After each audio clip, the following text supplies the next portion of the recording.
कि चिराग पासवान सबसे ज़्यादा मजबूत स्थिति में बाड़न और असली हकदार दावेदार उहे बाड़न।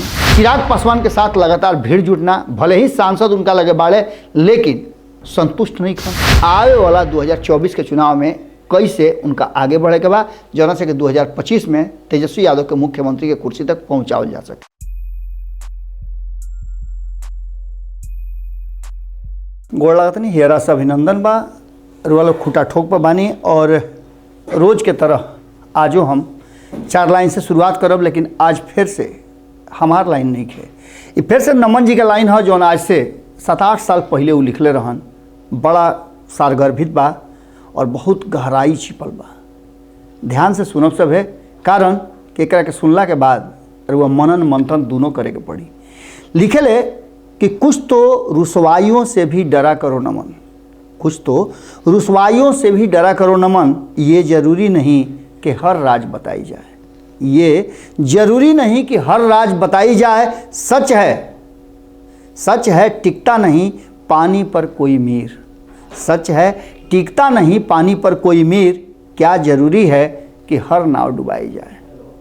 एक खाली फिर से वालों के गोड़ लागतनी और शुरू करतनी आज जौना विषय खातिर जौन बात कहे खातिर आइल बनी ओकरा के शुरुआत करतनी और बिहार के राजनीति से फिर से ओसा फटक के भीतरी से निकाल के वालों के खबर लेके आइल बनी।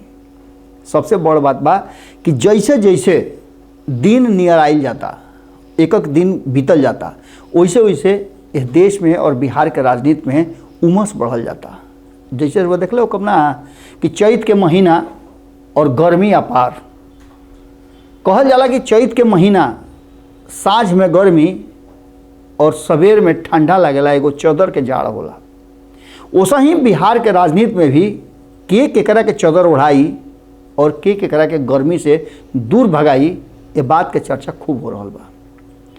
लगातार अमित शाह के बिहार दौरा और उस दौरा से निकल के आना बहुत सारा चीज़, एक एक विषय एक एक बात पर मंथन होना, कारण कि पूरा टीम लागल बा और वो टीम हर छोट छोट विषय से बड़ बड़ विषय तक उजा सामने रखेला, ओकरा आधार पर वक्तव्य लिखाला और तब वो बात कहल जाला। एकर मतलब कि असही अनेरिया नहीं के मुँह से कुछ वो निकल नहीं के जात, वो सब कुछ सोचल समझल रणनीति के तहत कहल जाता। और अमित शाह खास करके 2014 के बाद या 2014 के चुनाव से पहले रुआ कहली जौना तरीका से पूरा मैनेजमेंट कैले, हालांकि वो घड़ी वो पार्टी के अध्यक्ष ना रहन, 2014 के बाद पार्टी के अध्यक्ष बनले, लेकिन ओकरा पहले चाहे उत्तर प्रदेश में बैठ करके नरेंद्र मोदी खातिर फील्डिंग करना होके या उत्तर प्रदेश से बिहार, दिल्ली और अगल बगल के राज्य के समेटना होके। वो लोग के याद हुई कि कितना बढ़िया रिजल्ट वो दिले रहन 2014 में और 2019 में। इस सारा बात के लेकर के अब अमित शाह के जौन गुगली बा ओकरा से खलबली मच गई बा।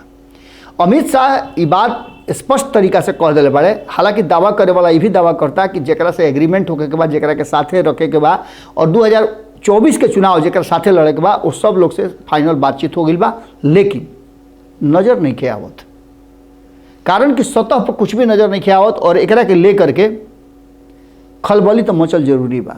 एक तरफ जहां अमित शाह बिहार में आकर के और जौना घड़ी पूरा बिहार खौल रहे, कई जगह हंगामा भई रहे, कई जगह कहल गई कि उन्माद फैलल, कई जगह झड़प भइल और इस सब के लेकर के सरकार और प्रशासन अपन अंकुश लगौलस। इस सब में वही घड़ी जौन अमित शाह आई रहन तो नवादा में अपना भाषण के दौरान ही बात कहले रहन। लोग कई हाली चर्चा कर भी चुकल बानी कि 2024 से पहले जेकरा जेकरा एनडीए में आवे के बा वो सब लोग खातिर रास्ता खुलल बा। 2024 के चुनाव खत्म और रास्ता पूरी तरह से क्लोज। अब के हाली ऑफर बहुत दूसरा तरह के बा। अब देखे वाला बात है कि 40 सीट के तिलिस्म कैसे टूटी, इस सबसे बड़का बात बा। और 40 सीट में भारतीय जनता पार्टी कितना सीट पर लड़ी, तो एकरा खातिर रुआ पीछे थोड़ा जाएगा पड़े। 2014 के अगर चुनाव के बात करब तो 2014 के चुनाव में भारतीय जनता पार्टी 30 सीट पर चुनाव लड़ रहे, जौना में से वो 22 सीट पर चुनाव जीता रहे। 2019 में इनमें से 5 गो सीट छोड़े के पड़ल नीतीश कुमार के अइला के बाद। हालांकि इन्हें वो सीट छोड़ लिया, उन्हें कई गो साथी उनकर छोड़ करके महागठबंधन में चल गई रहन। 2019 में उपेंद्र कुशवाहा छोड़ ले, जीतन राम मांझी छोड़ ले, मुकेश सहनी छोड़ ले और एगो नीतीश के लेकर के 17-17-6 के फार्मूला पर नीतीश कुमार चुनाव लड़े। लेकिन 2014 के बात अगर करी तो 2014 में वो घड़ी नीतीश कुमार ना रहन। नीतीश कुमार के मात्र 2 गो सीट आई रहे और बेहतर रिजल्ट आई रहे कि ओकरा में 22 सीट ले आकर के भारतीय जनता पार्टी 6 सीट, 7 में से 6 सीट जीत के आई रहन एलजेपी और 3 में से 3 सीट जीत करके आरएलएसपी आई रहे जना के मुखिया उपेंद्र कुशवाहा रहन। ये परिणाम के 2019 में और बेहतर कल गई और एक बेहतर होखे में नीतीश कुमार और भारतीय जनता पार्टी के संबंध बनल। हालांकि एलजेपी ओघरी भी साथ में रहे। 17-17-6 के फार्मूला तय भई। एकमात्र सीट लूज कैले नीतीश कुमार जिनका 17 गो मिला रहे और बाकी सब लोग 100% अपन रिजल्ट दिहल। 24 में उहे दोहरावे के कोशिश हो रहा बा। ओकरा खातिर जातीय समीकरण के साथ साथ और जे भी जरूरत बा सबके बैठावल जा रहा बा। यही चलते जौन अमित शाह के गुगली चल रहा बा ओकरा के लेकर के अभी भी कोनो ऐसा बैट्समैन नहीं खन जौन दावा के साथ कह सकल है कि हम 50 रन मार दे। यानी कि अभी भी 50-50 के चांस बढ़ुए और एकरा के लेकर के बिहार के राजनीति में चर्चा जबरदस्त चल बा। उन्हें चिराग के ऑफिशियल एंट्री हो गई बा। हमेशा ही बात कहता नहीं कि चिराग के ऑफिशियल एंट्री होके में कहीं ना कहीं सूरजभान सिंह के जो बयान बा वो बता रहा बा कि सूरजभान सिंह जब पार्टी के खंडन होते रहे तौना घड़ी भी फ्रेम में अइले और उनके के अधिकृत कल गए रहे कि नया पार्टी बनो या एलजेपी के अध्यक्ष हुई। ये सारा बात के चुनाव के प्रक्रिया से लेकर के सब कुछ वो घड़ी भी बात कहले रहन कि चिराग पासवान और पशुपति कुमार पारस में पारिवारिक रिश्ता बा, खून के रिश्ता बा और ये एक हुई हैं अभी जो भी स्थिति बा। और वो घड़ी भी कहले रहन कि उत्तराधिकारी के असली हकदार तो चिराग पासवान बा। लेकिन इन्हें बीच में काफ़ी कुछ बदलल और जब सवाल चिराग पासवान से जुड़ल पूछल गई पशुपति कुमार पारस से तो साफ कहले कि वो हमार खून ना हवे। लेकिन ओकरा बाद सूरजभान सिंह के बयान आना और ये बयान में स्पष्ट करना कि चिराग पासवान सबसे ज़्यादा मजबूत स्थिति में बाड़न और असली हकदार दावेदार उहे बाड़न। ये बात की तरफ इशारा करता कि आवे वाला 2024 के चुनाव में कहीं ना कहीं ऑफिशियल एंट्री जौन बा चिराग पासवान के हो गई बा। एकरा पीछे कारण बा कि चिराग पासवान के जनाधार, चिराग पासवान के साथ लगातार भीड़ जुटना। भले ही सांसद उनका लगे बाड़े लेकिन संतुष्ट नहीं खन। हर कोई अपना स्थिति से डराइल घबराइल बा। इस सारा बात के लेकर के कहीं ना कहीं एक बात तय नजर आ रहा बा कि ये पूरे मामला में एक बात तो तय मान के चली कि सूरजभान सिंह असही अनेरिया बात नहीं खन कहले। उनका बात में जरूर दम बा और भीतर ही भीतर वो लोग से कई हाली कह चुकनी कि ऑफिशियली एंट्री कहीं ना कहीं चिराग पासवान के हो गई बा। जना के दावा बहुत पहले से होत रहे और अमित शाह के पटना प्रवास के दौरान ये बात ऑफिशियली मंच से कहले रहन सुशील मोदी। खैर एकरा अलावे जो सबसे बड़ खबर बा वो ई बा कि लालू प्रसाद स्वास्थ्य लाभ लेते रहे दिल्ली में और फिर से सिंगापुर जाए के तैयारी करता रहे। एक हाली सिंगापुर जाए से पहले वो नीतीश कुमार के दिल्ली बुला करके बहुत सारा बात कैले रहन, बहुत लोग से भेंट मुलाकात करवले रहन। वो घड़ी पटना में रहन तौने घड़ी भेजले रहन और फिर अपने दिल्ली पहुँचले तो नीतीश कुमार के दोबारा बुलौले। सोनिया गांधी से मुलाकात भइल और लोग से भी मुलाकात भइल और यह मुलाकात के बाद ये तय होखे लागल कि कैसे बिहार के राजनीति के आगे बढ़ाल जाओ और नीतीश कुमार के केंद्रीय राजनीति में भेजल जाओ।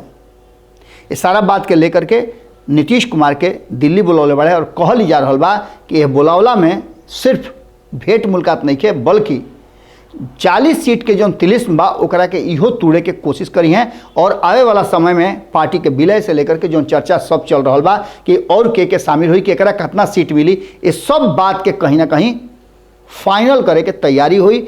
जो बात वालों से पहले कहले रही कि यह विलय से तेजस्वी यादव के काम मिली, तेज प्रताप यादव के काम मिली, मीसा भारती के काम मिली, ये सारा विषय पर चर्चा हुई। और इस चर्चा के बाद नीतीश कुमार और लालू प्रसाद ये तय करी हैं कि आवे वाला 2024 के चुनाव में कैसे उनका आगे बढ़े के बाद जना से कि 2025 में तेजस्वी यादव के मुख्यमंत्री के कुर्सी तक पहुंचावल जा सके। एक अलावे भी बहुत सारा ऐसा बात बा जो उनका दोनों के बीच में होखे वाला बा जना के जानकारी सबू के नहीं है, केहू के नहीं है। और यह बात के चर्चा जबरदस्त चल रहा बा, कानाफूसी हो रहा बा कि नीतीश कुमार और लालू प्रसाद जब मिली हैं तो एकरा में आवे वाला जो रणनीति बा 2024 के ऊ तो तय हुई ही, 2025 के रणनीति पर पहले बात हुई।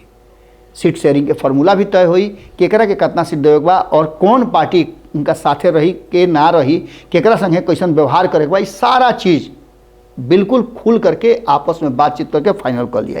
एक साथ साथ एक और बहुत महत्वपूर्ण बात बा कि इन्हें चिराग पासवान के तो ऑफिशियली एंट्री होके के बाद चर्चा में चलिए रहा बा।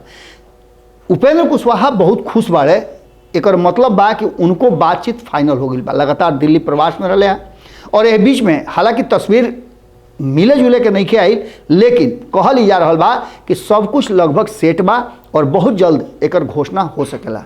एक तरफ जहां नीतीश कुमार और लालू प्रसाद के बीच में फाइनल डील होके जा रहा बा, तो ओइए ओकर इंतजार कर रहा बा भारतीय जनता पार्टी आपन डील फाइनल करे के, यानी कि नीतीश कुमार और लालू प्रसाद में फाइनल डील हो जाई, सीट शेयरिंग के फार्मूला तय हो जाई और जेकरा जौन मिली संतुष्ट बा नहीं संतुष्ट, ओकरा बाद के जौन स्थिति और माहौल बनी वो माहौल के इंतजार भारतीय जनता पार्टी कर रहा बा। ओकरा बाद भारतीय जनता पार्टी भी अपन सीट शेयरिंग के घोषणा के साथ साथ के एनडीए में बा, केकरा के एंट्री मिलल, वो सारा चीज़ खुल के सामने आ जाई। अभी चिराग पासवान और उपेंद्र कुशवाहा के एंट्री लगभग फाइनल स्टेज में बा।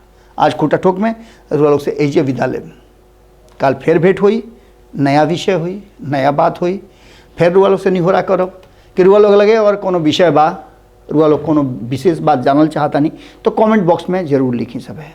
कई लोग ये बात के भी लिख ले रहा कि कुछ ना हुई, जे कुछ भी बा, हालांकि पार्टी और अपना अपना पक्ष में सब कोई बोलेला, देखे वाला बात हुई कि 2024 के चुनाव में रुआ जन वोट देव वो केकरा पक्ष में जाते हुए और दिल्ली में कौन सरकार बनता। गोड़ लागता।